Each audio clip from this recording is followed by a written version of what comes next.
মেসিকে নিয়ে যুবভারতী ক্রীড়াঙ্গনে যেটা হলো সেটা দুর্ভাগ্যজনক, লজ্জাজনক এবং অত্যন্ত কুরুচিকর। কিছু লোকের হ্যাংলামির জন্য এরকম একটা লজ্জাজনক পরিস্থিতি কলকাতার উপর হলো। কেন মেসি যখন মাঠে ঘুরছেন, এত মানুষ তারা কত শখ করে খেলার, তো মূল কথা ছিল না মেসিকে দেখতে যান, মেসি আসছেন, স্বপ্নের নায়ক, মেসিকে দেখতে যাচ্ছেন। তো মাঠের মধ্যে যখন মেসি ঘুরছেন, তো বাকিরা মেসিকে একটু সামলে শুধু তার নিজস্ব দেহরক্ষী দিয়ে একটু ভিড় থেকে আগে মানুষের দিকে তাকিয়ে হাত নাড়তেন। তারা যারা এত দামি টিকিট কেটে দেখতে এসছেন তারা দু চোখ ভরে দেখতেন। তো সেটা করা গেল না। এত কিসের হ্যাংলামি?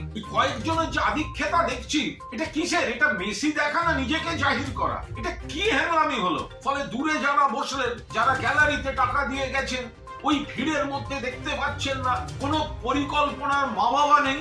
এই আয়োজক এটা হচ্ছেটা কি? শুধু টাকা, শুধু ব্যবসা। আর যে ক্রীড়া প্রেমীরা গেলেন, পুরো যুবভারতী ভরিয়ে, অনেক বড় ডার্বিতেও এত লোক হয় না। সে মানুষগুলো কিন্তু সকালে গেছে শুধুমাত্র মেসিকে দেখবে বলে। মনে রাখবেন 2011 খেলা হয়েছে, মেসি খেলেছিল আর্জেন্টিনা ভেনেজুয়েলা। আমি আর আমার এক সহকর্মী তখন চ্যানেলের প্রসেনজিৎ বক্সি, আমরা কর্নার ফ্ল্যাগের পাশে বসে খেলা দেখছিলাম অ্যাস্ট্রোটার্ফের উপর। আমাদের 12 ফুটের মধ্যে মেসি দাঁড়িয়ে কর্নার নিলেন। গোটা যুব ভারত একটা সিস্টেমে চলেছে। এটা কি? যারা মাঠের মধ্যে, একটা মানুষ গ্যালারিতে বসে সে কি দেখবে ওই ভিড়ের মধ্যে? কোনো পরিকল্পনা থাকবে না। মাননীয় মুখ্যমন্ত্রী পৌঁছবার আগেই মেসিকে বেরিয়ে যেতে হচ্ছে। জল ছুঁড়েছেন কিছু দর্শক, জল ছোড়াটা হয়তো অন্যায়, উচিত নয়, আলাদা।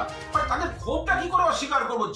যে মানুষটা এত দামি টিকিট কেটে সকালবেলা নীল সাদা জামা পরে মেসিকে দেখবেন বলে গেছেন, তিনি যদি দেখেন দূরে ওই একটা জটলা শুধু ঘুরে বেড়াচ্ছে, এই হ্যাংলাগুলো কারা? এই আয়োজকটা কে? এরা শুধু ওই টাকা তুলে দামি করে নিজেদের টাকাটাকে সুরক্ষিত রেখে অন্য জায়গা থেকে স্টারদের এনে ঘুরিয়ে দেয়া, ইয়ার্কি মারার জায়গা পায়নি। এদের বিরুদ্ধে ব্যবস্থা নেওয়া উচিত। আমি এই ক্রীড়া প্রেমী যারা সকালে যুব ভারতীতে মেসিকে দেখতে গিয়ে বঞ্চিত হয়েছেন, তাদের আবেগ এবং ক্ষোভকে পূর্ণ সমর্থন করছি।